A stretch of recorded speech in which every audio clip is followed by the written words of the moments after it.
So I think the biggest economic story is that inflation is still running above target at 3%, 1% above the Federal Reserve's desired target.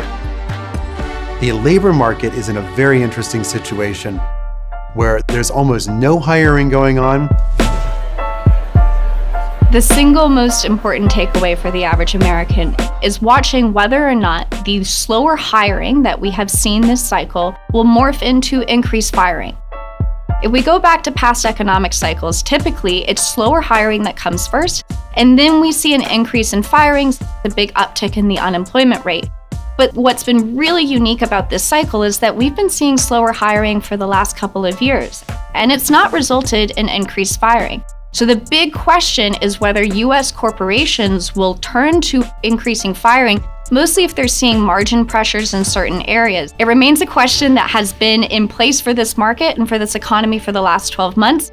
So it's a big question of when we'll get that answer. But one of the reasons why we have seen such a strong market is that it's become incredibly concentrated and driven by just a few handful of names benefiting from this massive AI CapEx cycle. And the reality is that that is also actually driving the economy as well. We're seeing AI CapEx become an increasingly large part of US economic growth. However, it's important to realize this is a very, very concentrated rally.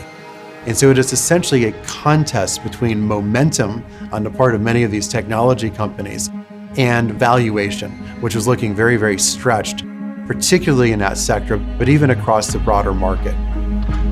On the other hand, you have the economy, which is growing relatively slowly. It grew at 1.6% during the first half.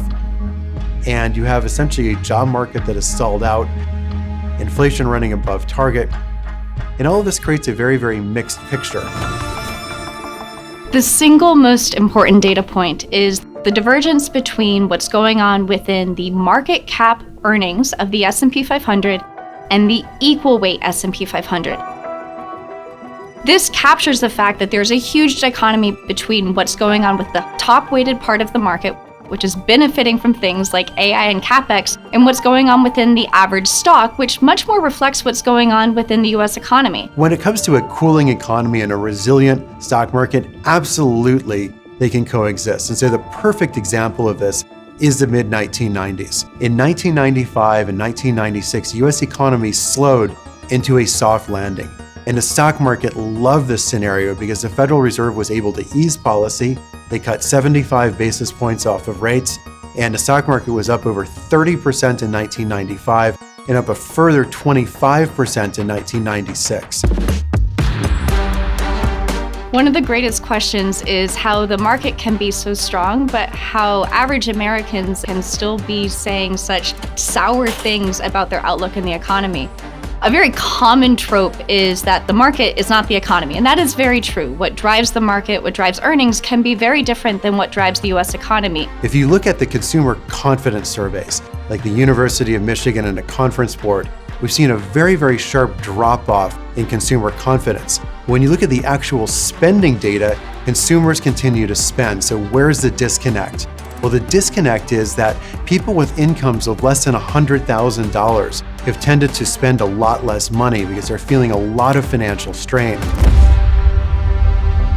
So one of the big questions, though, is are we really in a soft landing environment like we were in 1995 and 1996?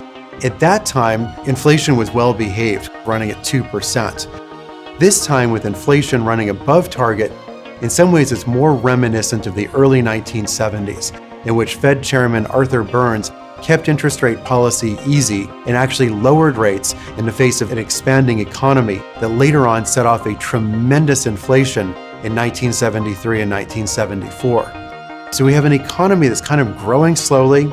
It's a little bit overheated with inflation still slightly above target, and the central bank is easing policy.